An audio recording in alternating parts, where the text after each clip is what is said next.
You're listening to The Map of Us, a companion podcast to the LGBTQ Media Mapping Project.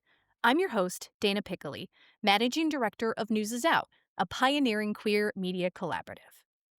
Today's episode looks at who holds the mic in queer journalism and who gets to shape the stories we read. The Mapping Project showed that most LGBTQ outlets are still owned or led by white, cisgender gay men, even though the community and its audiences are far more diverse. Outlets run by women, people of color, trans and non-binary leaders often face steeper funding barriers, smaller advertiser interest, and assumptions about who their coverage is for. At the same time, many of these publishers are building national platforms and expanding the definition of queer media itself. To talk about what it means to diversify leadership and create space for more marginalized voices, we're turning things over to Jake Wittich of Windy City Times. Jake is joined by media leaders Anna DeShawn of E3 Radio, Tamara Leigh of Blaqueout, and Joseph Jafaari of Lookout.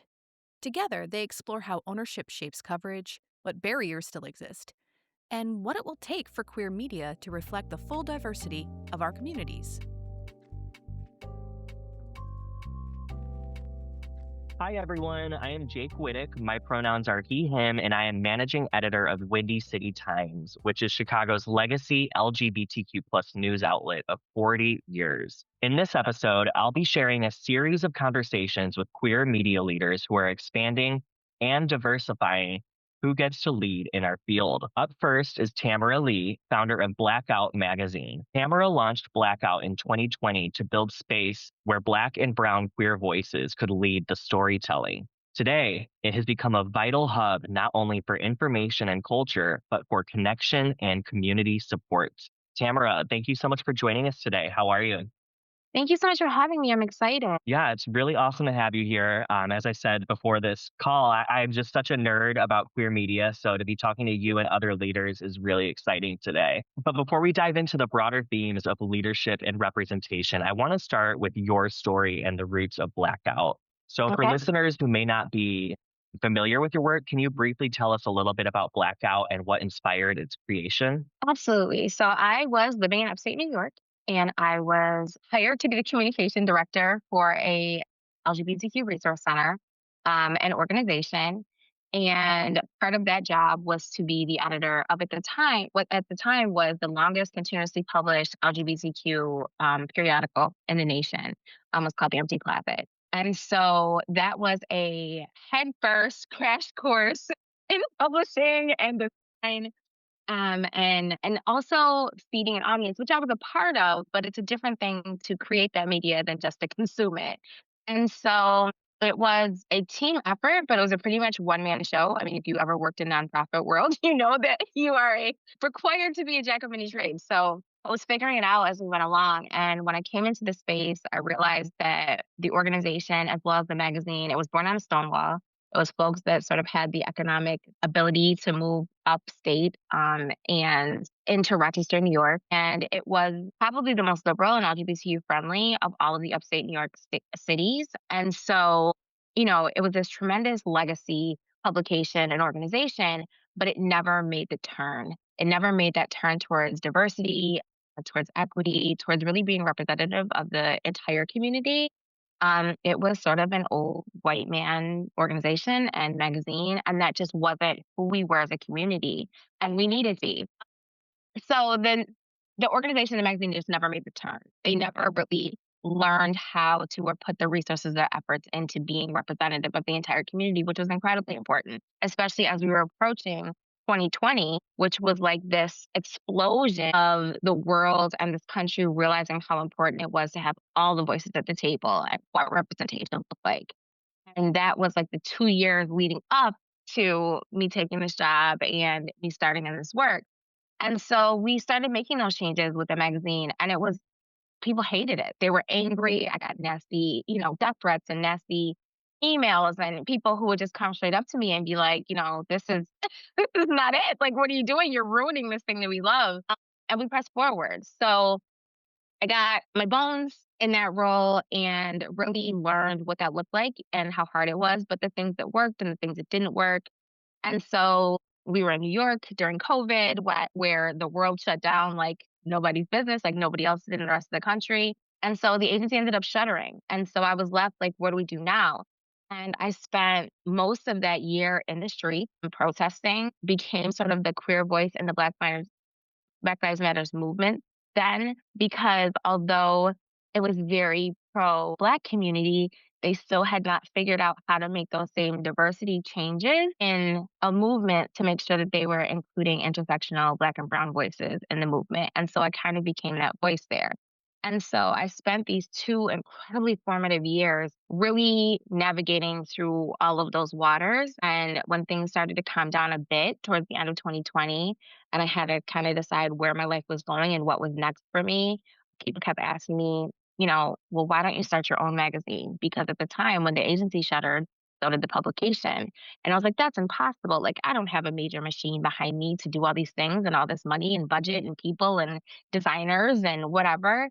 And then the longer that we talked about it, the more I realized sometimes you come up with the thing and then figure out how to make it work. And so we came up with the thing and we figured out how to make it work. And we've been kind of figuring out how to make it work for the last 6 years. And now we are about 65 issues in.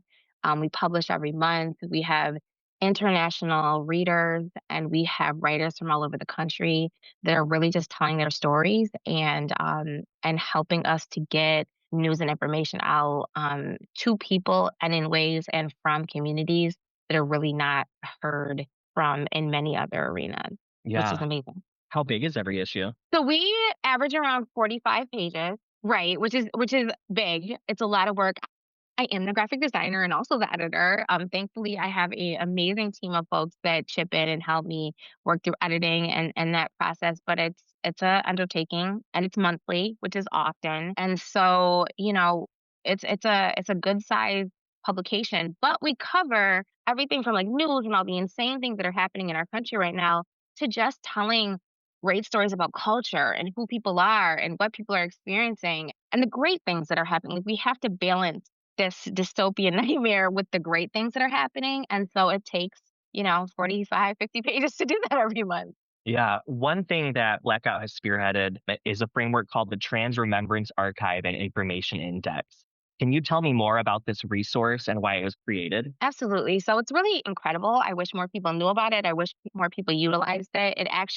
I worked with an organization that works with youth, again, in Rochester, New York, where I'm from, that they have found a way to use geospatial technology, which is basically what your GPS uses, to be able to plot all of the incidences of violence that have led to the deaths of trans and non-binary and non-conforming folks around the country since the information has been being gathered in 2018. And you can go into this very free resource that lives on our website and pick different factors: age, manner of death, location, geography, and really search each one of these stories. It leads you to an index which gives you like news reports and information about conviction. And the reason why this felt so important is, we do a TDOR. I've been doing TDOR Trans Day of recognition Remembering events. Right. or Trans Day Resilience. Remember. Yes.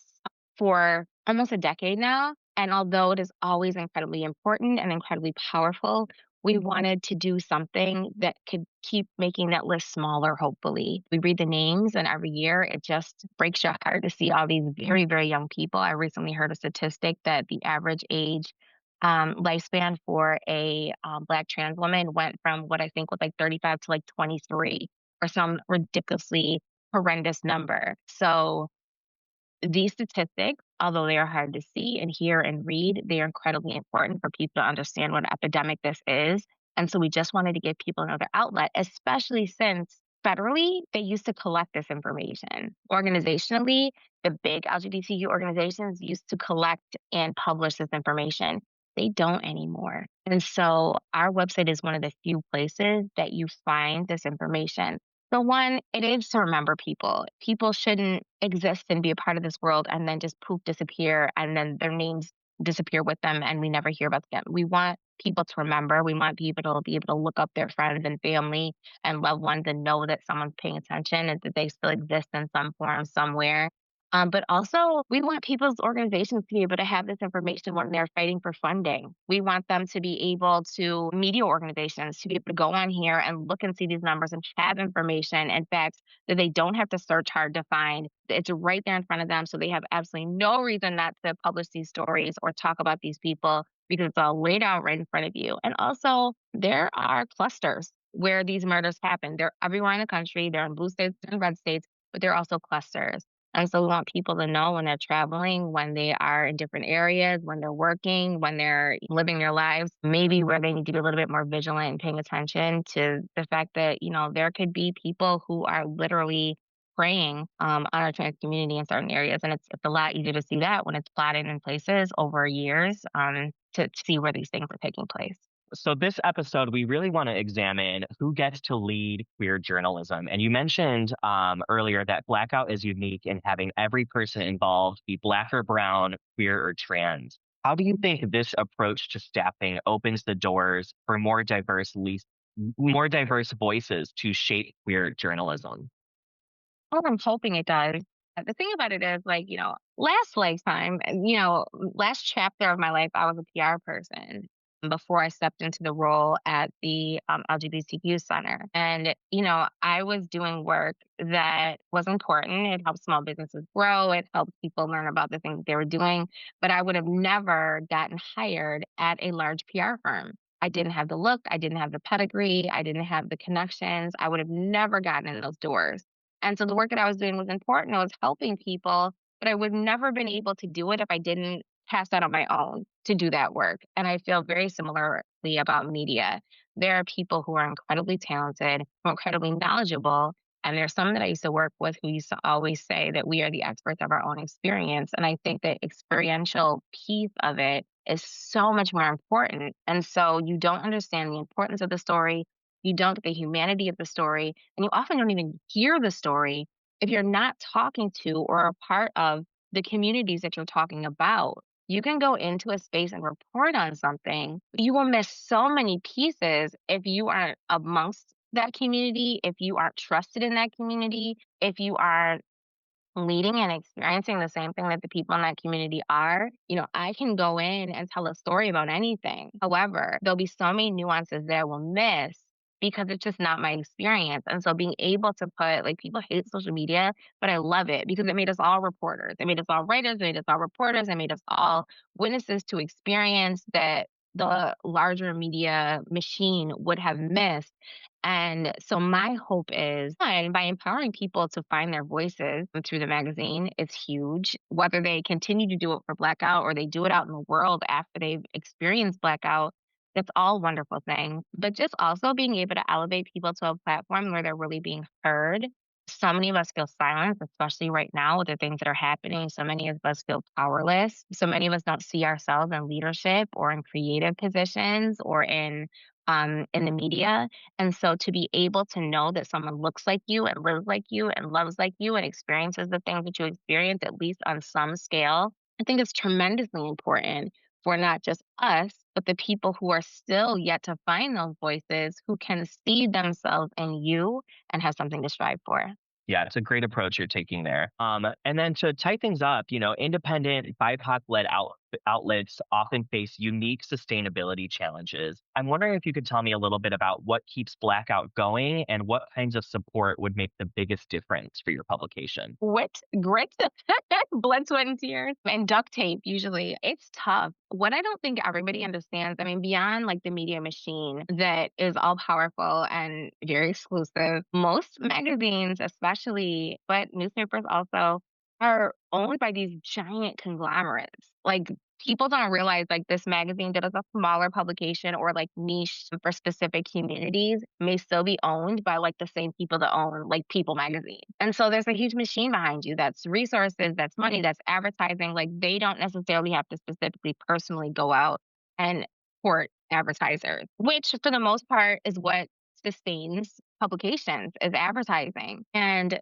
so that is already, like, that machine already exists for them, and it kind of filters down to them at completely independent media. I mean, like, the buck stops with me. And so that's me personally trudging out there, talking to people, explaining what we do, explaining who we are, trying to get advertising to sustain us, trying to get grants to pay our writers to make sure that they're being rewarded for the work that they're doing. And they don't always come in. And now with the challenges on a federal level in terms of funding, anything that even looks like it has anything to do with diversity or equity or inclusion is losing all its funding. So even if we were getting like, even organizations that may think to advertise with us may not be able to do that because of who we are and what we do, or may have lost all their funding, their critical funding for services they provide. So we advertising is like a luxury at that point, and so that kills our funding. So financially is the hard part. So getting the magazine in people's hands, getting word out there, really working the channels that we can in terms of like social media,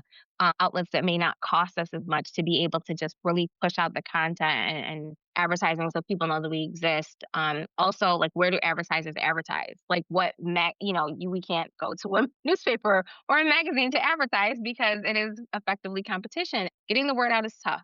Holding on to the funding is tough. Getting people to subscribe. People don't like to read the way that they once did. We are a very for 3 seconds, I believe, to catch people's attention and, clickbait stories, and we don't sensationalize. Like, we don't want to sell you garbage in order for you to lock in. Like, we wanna give you quality stories and important information, and that's not always as flashy. If you have to know you wanna learn something to tune into us, and so we've had the opportunity to have some, like, awesome, celebrities on our covers, which certainly helps, so we can tell their stories and their origin stories a bit. Getting the readers is tough. Getting people to read not just the stuff we put out online, but actually subscribe because that sustains us is tough and important. But also just making sure that we keep the continuous funding coming in, which is a full-time job on top of the full-time job that we're already doing. Well, thank you so much, Tamara. That was amazing. That is all the time we have for now, but I really appreciate you sharing your insights and the work you've been doing to expand representation in queer media.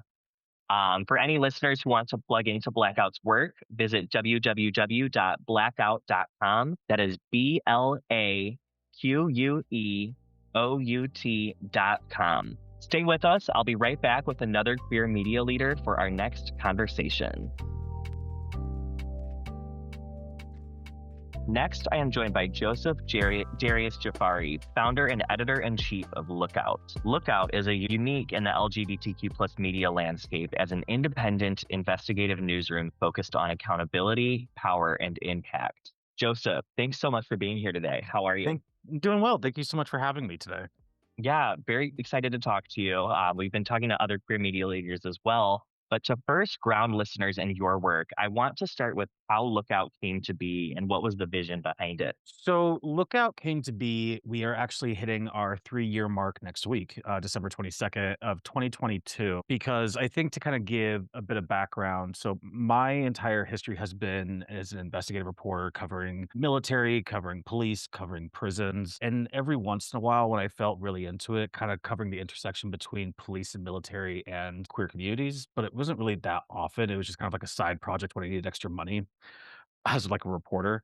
But then when I got recruited out to Arizona for the Arizona Republic, it was during the time period, it was again 2021, 2022, when we started seeing this in mass number of anti-LGBTQ bills really proposed at state government. And the coverage I was seeing from our paper of record was really kind of reactionary. And at one point, we had more op-eds about pronouns than we actually had stories about like the bills coming out that were addressing pronouns. I remember bringing it up to my editor, and my direct editor kind of said, I think you should bring it up to the editor in chief, the executive editor. And I kind of did. And I was kind of poo pooed and said this wasn't a big deal, that this community wasn't something that we were going to really focus on, and that the issues that we were covering at the Arizona Republic were just fine.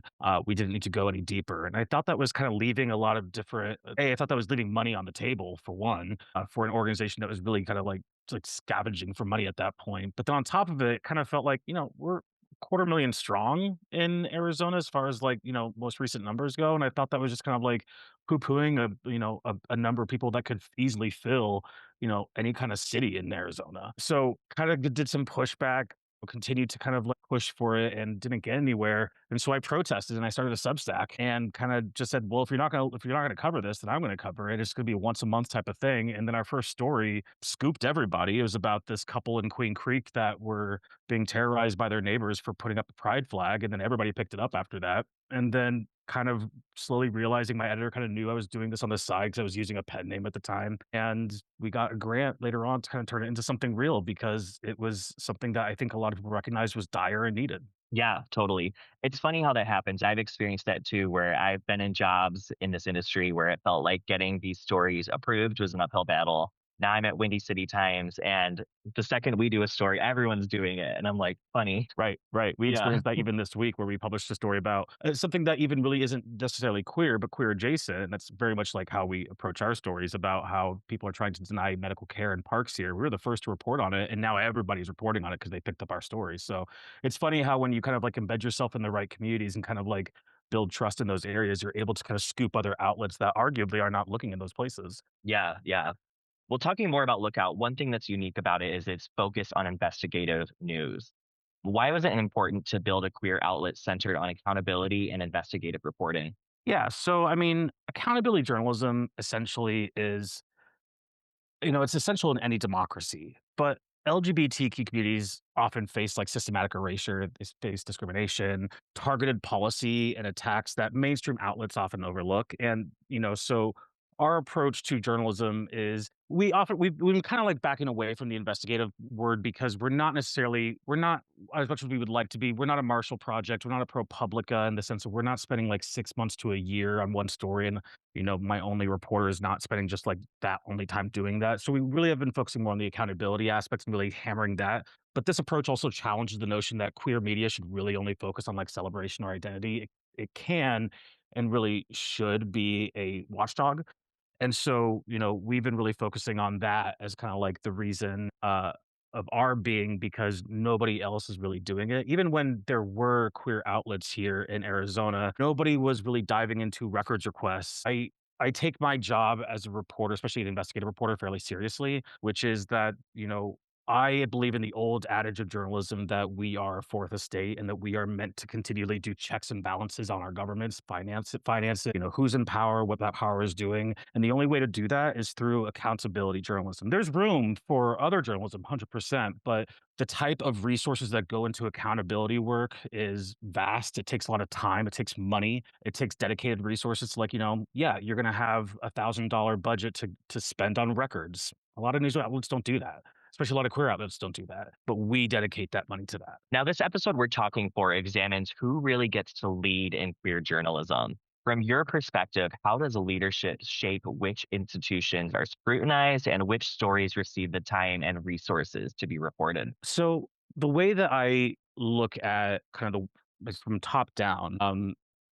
I think of like when I've worked at other news outlets where there are queer people in charge, right? Versus kind of like the news outlet that kind of we work at, which is queer focused and kind of like how we kind of look at things. And I often feel like even just because somebody is queer and at the helm of a news outlet, it doesn't necessarily mean that there is a cultural change in the news outlet. We're still talking about legacy forms of journalism. We're talking about people who maybe kind of live and die by the pen and don't really make room, even if it is their communities, to kind of make room for, dare I say, a more, active kind of like journalism. And I don't mean activists. I mean more just like there's no getting around the fact that journalism is activism, right? I'll just say that off the bat. I mean, we crisscross around the country saying we're not activism journalism. I do feel that's different.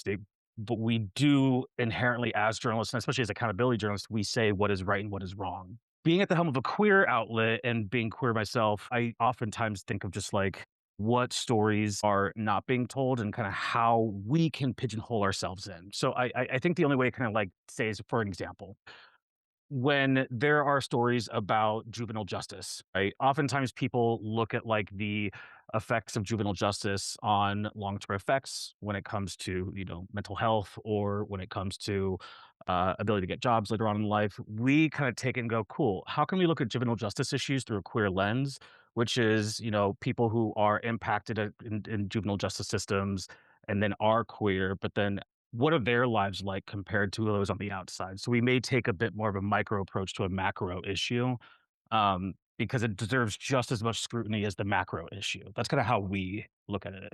Of course, yeah.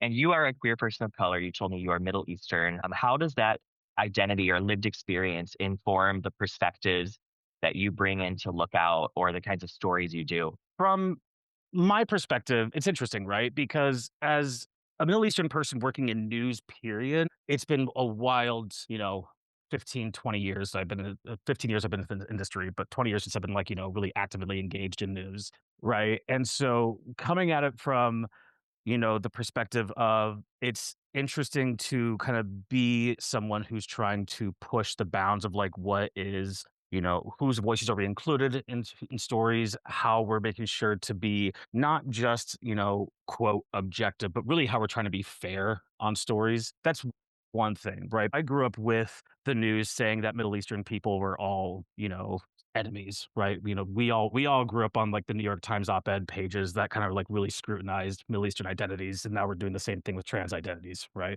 And we're kind of even seeing a resurgence of it with Middle Eastern identities now. But more specifically, the kind of the way that we like, the way that I at least, attack journalism through this lens, is it's allowed me at least to kind of ask like the extra question of what voice aren't we gathering on this? What nuance aren't we finding in this? It's maybe one thing, like we're a border state, obviously, Arizona. So we could easily be covering just trans, queer, like Latino migrants. But like we also have a lot of people who are being deported in Arizona who are not just Latino, right? We have a large Iranian population that has just got deported. When I get a story like that, at least for me, I look and go, cool. Are we being too focused? Are we not being broad enough? Are we not being, like expanding our horizons a bit to kind of like think outside the box a bit? So that's kind of the way that I think of it. Yeah, totally. And then independent outlets in general, queer outlets face real sustainability pressures. What has it taken to keep Lookout independent, and what kinds of support are most critical to keep this work going and going well? Essentially, I think I'm a bit of an outlier where there is an argument that foundations need to step up, need to put their money where their mouth is. We saw during George Floyd foundations like say, "Oh, we really care about Black media. We really care about media that's serving immigrant communities," and they kind of like stepped up, but then they stepped out when it got really uncomfortable. We're not seeing the same thing towards queer media right now in the same kind of way. I mean, there's only so many nonprofit queer media outlets, and I know that that's just a reality. But on top of it, when you're looking at like just funding of queer issues, just generally, like can't remember the number, but like it was a study that came out last year that said like we get like 0.2% of all funding, right? That's just wild. That includes HIV and AIDS funding from philanthropy. So there needs to be step up from foundations. When if the people care about democracy, then they care about news. If they care about health, then they care about news. If they care about education, then they care about news. At the end of the day, people care about information. And these foundations that say they care about these things, they need to step up to the plate. But on top of that, because we are a nonprofit, I have a very, very strong belief that nobody should have to pay to be informed within their communities. Nobody should have to put a dime down to know that, the city council is voting against your right to exist or something like that, right? So we don't put anything behind the paywalls. Unfortunately, it also requires that people who read the news understand the value that it takes to do that news. Like I said, we will allocate $1,000 for records. People think that records just kind of fall into your lap. It takes time, it takes follow up. We pay people pretty generously above standards around here, and so people need to understand the value of the news that they're like getting in and they're getting for free. It needs to be paid for in some kind of way. So foundations need to step up, and then as much as we try to hammer our readers, like please like subscribe, pay for this news. People need to also recognize that news is not free. Yeah, totally. Looking ahead, what gives you hope about the future of sustainability for queer media? I think one thing that has gotten me really excited is the fact that we all are very collaborative. Um, when I was working at regular, just kind of like general massive news outlets, these editors oftentimes just didn't want to work together because they were so precious about audience, right? Because they didn't want to put down their paywall, because they didn't want to allocate their resources for 70% of a piece when the other outlet was only doing 30% of the work or something like that.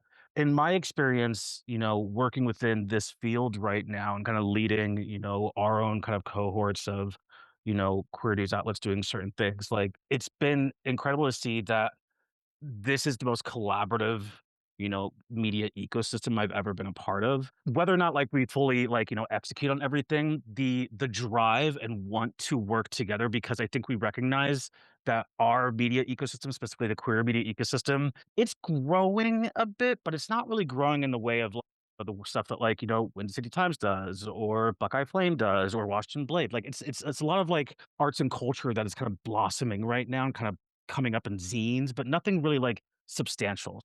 We kind of recognize that in order for us to succeed, we need to band together and we need to think of really new and industrious ideas to kind of get the ball moving to do better journalism for not just our community, but people who care about us. Thank you so much for sharing your insights and for the work that you do to bring accountability and rigor to queer journalism. And for listeners who want to learn more about Lookout and support their reporting, you can visit their website at lookoutnews.org. Stay with us. We'll be right back with our final conversation with another queer media leader.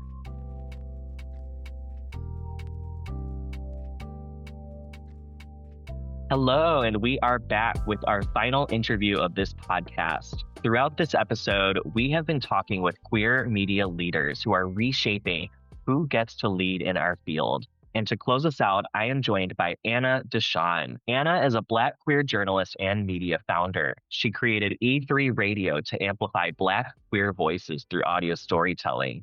And she also leads Blacklines, which is Windy City Times' newsletter focused on culturally relevant news and features for Black queer communities. Anna, thank you so much. How are you doing today? Thanks for having me, Jake. I'm great. Good, cool. So to close this episode, I want to start by grounding us a little bit in your work and the vision behind E3. So for listeners who might be new to your work, can you introduce yourself and share what led you to create E3 Radio? Family. That's usually how people know me these days. I am somebody who's always loved media, always knew from a very young age I wanted to do television or radio, went to school for that, and pivoted because I couldn't do a small market again. So I came back home and found my way. I started by creating my own platform, like you mentioned, E3 Radio, to tell the stories that were happening here around Chicago. And what I found was that so many people I was interested in interviewing had never been interviewed before. And I thought that that was wild, considering the impact that they had had on me and my friends and the communities in which I was serving. And it just became so evidently clear that people living at the intersections of being queer, of being Black, of being brown, were being left on the margins of the storytelling that needed to be done. And so I felt like I could do that. And I've been doing it ever since. And we're so grateful for that. So thank you for the work you do. This episode really examines who gets to lead queer journalism. From your perspective, why does leadership, especially Black queer leadership, why does that matter in shaping what stories are told and how they're told? Because for so long, we've been left out of the narrative as it pertains to LGBTQ storytelling, news, and our perspectives are different. And I want to overemphasize this point here is that yes, for me, it is Black queer storytelling because that is my particular social location. But let us be clear, all the people living at the intersections of LGBTQ, right? Plus, okay, wherever you fall on the spectrum need to be heard.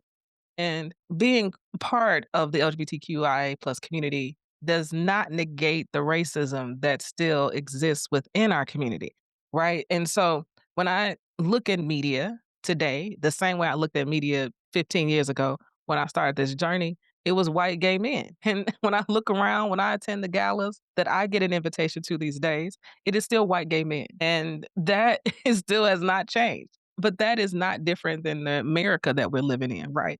So we as a community have to take ownership of how we show up, right? And we show up the way in which we were taught how to show up. And oftentimes that means that the folks I care about the most, Black and brown folks living at the intersections of being LGBTQ, get left out. They don't get the invitations. Their stories aren't told. No one knows how to reach them.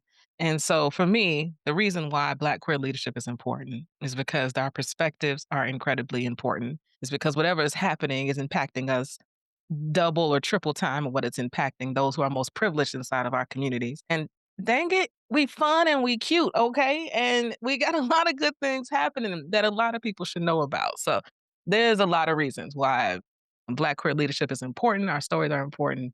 But overall, why folks who are living at all these intersections of being queer, that doesn't equate to being a white gay man, it's important to hear from those folks. Percent. And another project you're involved in related to this mission is Black Lines, which is Windy City Times newsletter focused on culturally relevant news and features for Black queer Chicagoans. It actually revives a publication that existed in the 90s and early 2000s serving this community. So it's really cool that we brought it back as a newsletter. Why do you think a local platform like this is so important? And what does it allow you to cover that might get overlooked?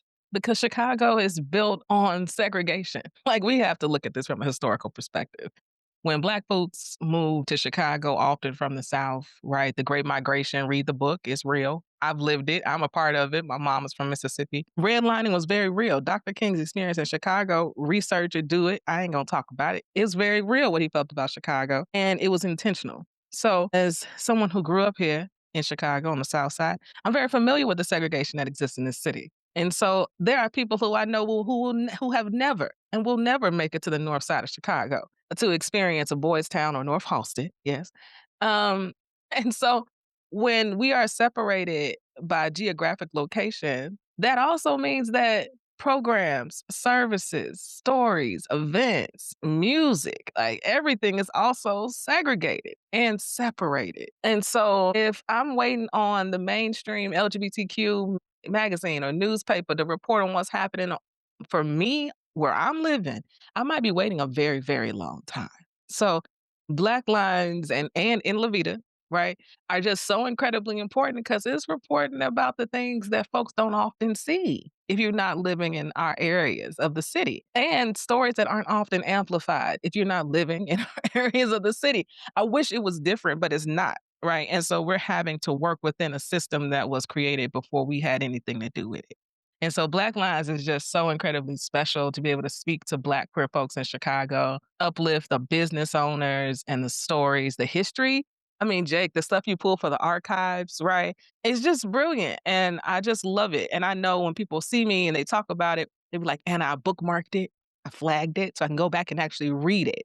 And that's the biggest compliment. It's that people aren't just opening it and scrolling. They really want to read it. And today, because of the decline of newspapers, manifesting this and pivoting to a newsletter to reach people, I'm so glad y'all decided to do it because this is how we keep this journalism engine moving and showing the importance of it because so often they don't know the stories. Yeah, and I just want to add this partnership between Windy City Times and E3 Radio for Black Lines has been especially meaningful. I think it's benefited both of our organizations. We really get to uplift the incredible work you're doing at E3 Radio. You are on the ground where your community is at, and now we get to signal boost that. And at the same time, you're signal boosting what we're doing at Windy City Times, which has helped us grow and reach new people. So it's a meaningful partnership, and I'm curious there's a lot of challenges facing queer media right now. What role do you see partnerships like that in helping us navigate them? They're critical. I don't think anybody should be doing work alone right now at all. Everybody should be collaborating. Everybody should be doubling down on their audiences to help everybody grow their audiences and expand the reach of the work. It is mission critical that we are not out here alone. We are living in dangerous times. This is not I don't know, a bumper sticker message. No, this is flat out reality. The news that I'm reporting on every week, what I'm seeing around Chicago, the people I know that are on the front lines showing up, against ICE, who are showing up fighting, across the country, anti-trans legislation. Glad I don't have to deal with that here in Illinois, but I know folks who are around the country. I mean, this is a wild and dangerous time. History is repeating itself in some of the most dangerous, reckless times this country has ever experienced. And the great experiment that is the United States of America, let me tell you, it has failed people who look like me a lot. And right now it's failing us again. And we ought not be out here alone doing this work. Like, you can't do this alone. We all need each other in this moment, and that's community, and that comes in the form of partnerships. And I think what's so brilliant, Jake, recently, even with all the things happening here in the city with ICE, all the media orgs that partnered together to uplift and amplify each other's reporting, that's something that did not exist when it was just newspapers. That type of collaboration didn't exist at the level it can with social media. And that's how we can hone in and really leverage the power of social media for good, you know? Yeah, we just should never, ever right now. Actually, we should never do this work alone, but especially right now. Especially. Yeah. Yeah. And to give a little bit of context, Anna is talking about ICE. And like many cities in America, they have invaded Chicago and been abducting our neighbors. And it's been awful. But media organizations here have really partnered together to uplift each other's incredible reporting on this horrible situation that's unfolding. They're teaming up to share video and audio that's collected by their reporters or civilians that are just observing these acts. And sharing across newsrooms. So there's been a lot of partnership to make sure that this injustice is covered fully. So that's the context there. But I'm curious, Anna, are there any other unique challenges you face either as a queer Black leader in this space or just sustainability challenges running a queer media organization right now? Yeah. I mean, even saying those words can put you banned on any list. I was scrolling through my TikTok today and I didn't even realize they had banned so many of my videos, right? Words are being banned, hashtags are being banned. We supposedly live in a time of free speech, but child, it's a time of whatever Trump speech wants to be approved. And so it is the content is challenging even to create and having to do double dutch around what is being regulated because the message still needs to get out. Right. So that's been a challenge. Funding is always a challenge, trying to find the right people who want to support the work, trying to find out what sustainability looks like. How many revenue streams can we have, Jay, to make ends meet? I think the LGBTQ Mapping Project did a wonderful job around reporting the average revenue for newsrooms telling LGBTQ stories. And don't get me quoting on the data. I'm sure somebody got it right, but I believe over 50%, accounted for less than $100,000 in a year. Who can employ staff with that? How can you grow with that? You can't. You can't. And Yeah. so, I think fighting the federal government in this moment is a challenge. Finding funding and ways to remain fiscally sustainable is a challenge. But at the same time, it's all an opportunity too, right? So I think a lot about Nadine Smith down in Florida with Equality Florida. And when I had an opportunity to interview her, and she talked about her slingshot theory and her analogy around the slingshot being, we're getting pulled back with all these policies, anti-trans policies, anti-LGBTQ, erasing us, trying to erase folks, from public life. And they're doing all of this work. And let's be clear, it's all evil work, yes. And her theory says that once they get done with this, the slingshot gets let go and we end up further ahead than we were when they first started the mess. And that's true. I believe that. I actually believe that to be true because people only begin to move when they get uncomfortable. I think we got real comfortable during the Obama years. We began to take a lot of that for granted. We wanted to move further ahead, right? We saw progress on the forefront and it was in that moment, right? That right-wing MAGA was activated, right? That is when they got activated. And now I feel like Black and brown communities have activated. I think we could see that in the elections we just had. I think we'll see it in the primaries that Democrats and folks who want to be independent, child, I don't care. What do you care about, right? I think folks are activated right now in ways we haven't been when we weren't uncomfortable. And so I think when we get past this moment, we probably will end up further ahead than we were before. But it's just going to be hella painful on the way there. Of course. But I like that you're leaving us with a message of hope. I'm sure you've experienced this too at E3 Radio, but people are more engaged with LGBTQ news more than ever. So it's great. The slingshot, we're being pulled back, but we are going to accelerate forward. So thank you for ending with that optimistic note, Anna. And with that, that brings us to the end of our episode. So Anna, thank you so much for sharing your insights and the work that you do to make sure Black queer voices aren't just heard, but centered and sustained. For listeners who want to learn more about Anna's work, you can find E3 Radio online at E3 Radio. Again, that is e3radio.fm.